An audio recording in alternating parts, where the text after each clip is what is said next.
Today I want to get a little personal about your running, and I want to pick on you a little bit, but don't worry, I'm going to pick on myself as well. I want to tell you that some of the little things that you do to get ready to go run, some of those little superstitions you have, maybe you always wear those dirty socks, whatever it is, may actually be holding you back.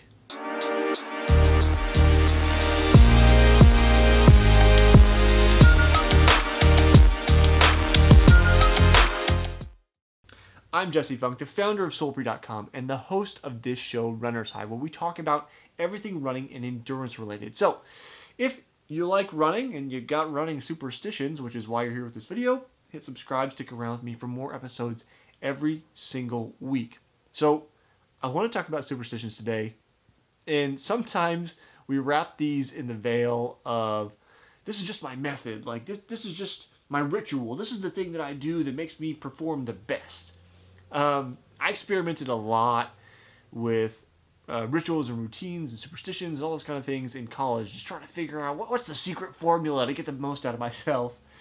And one of the things that developed is somewhat like, it was seemingly inconsequential. It pointed to a bigger issue, but I grabbed onto this particular habit and took it into the future, was eating ice cream before a run.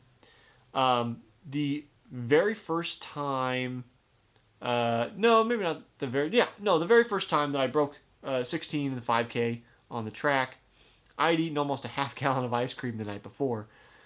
Cheap ice cream, which is important in this story. And basically what I had done is carbo loaded with ice cream. And that points to a bigger issue I was having, which was just underfueling. Very common for distance runners to underfuel.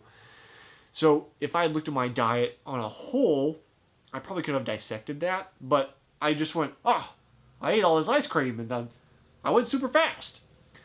I did not continue to eat like a half gallon of ice cream every time I went to run, but it was like a ritual that I continued on for several years post-college, including an incident where I had eaten a pint of Ben & Jerry's the night before the Hy-Vee triathlon. I can't remember if it was 2009 or 2010 at the time. But then just my stomach was churning the next morning. I really needed to poop, basically. And we were on this bus getting shuttled into the venue, and I could not get off. I was squirming so bad. It was terrible. My point being that, I latched on to this idea of I needed to eat ice cream, when really the issue was I was underfueling. And it led me to a place of, it was probably causing me problems in some cases, like with the Ben & Jerry's. In this particular case, low-fat, high-sugar content ice cream was that original thing. Ben & Jerry's is very good ice cream, so it's much higher milk fat content. Not the same thing, led to GI issues. Additionally, milk is an inflammatory food, so it can cause an inflammatory response, which reduces working ability of muscles, digestion, all those kind of things. So I had grabbed onto this superstition of I need to, eat ice cream to have my best. So a little bit of a treat too. But the point of my story is I want you to think about, what are the things you're doing? Are the conclusions that you've come to accurate conclusions for what you're doing?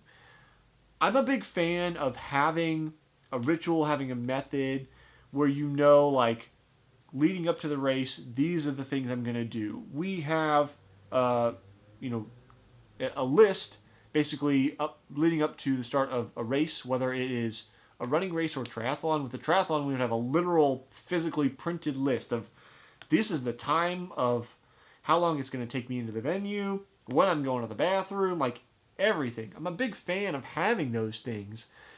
But within that, it's good to examine, is this having the effect I want it to have?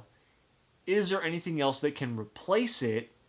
And should I be doing anything else instead if it's not doing the thing that I want it to be doing? Because we as humans look for patterns. That's kind of where these superstitions come from. Is it throwing salt over our shoulder or whatever it is, not walking under ladders, all these weird superstitions. We look for patterns and we grab onto things, and sometimes they're erroneous. Like they're false, for lack of a better term. They don't provide the actual intended effect that we want them to. Say, like those magnetic bracelets that people wore for a bajillion years, I'm sure still wear. There's no actual effect. Sometimes there's a placebo effect of things, but it's important to examine those things because if we can't, we can sometimes become a roadblock to ourselves. Again, back to my own story, if I had continued to say, I must have ice cream, then I could probably end up causing myself more GI issues, which slows down your race, and then you're going to have a bad day. And then I would not be examining the larger nutritional component that I needed to be hitting of getting the right macros and making sure that I was fueled properly for races. So that's kind of my diatribe today. I want you to look at what are your superstitions, do you have any, and are they actually having the intended effect that you want them to have? So, thanks for checking out this episode. I hope you subscribe for more episodes in the future. If you do, I'll see you next time on the next episode of Runner's High.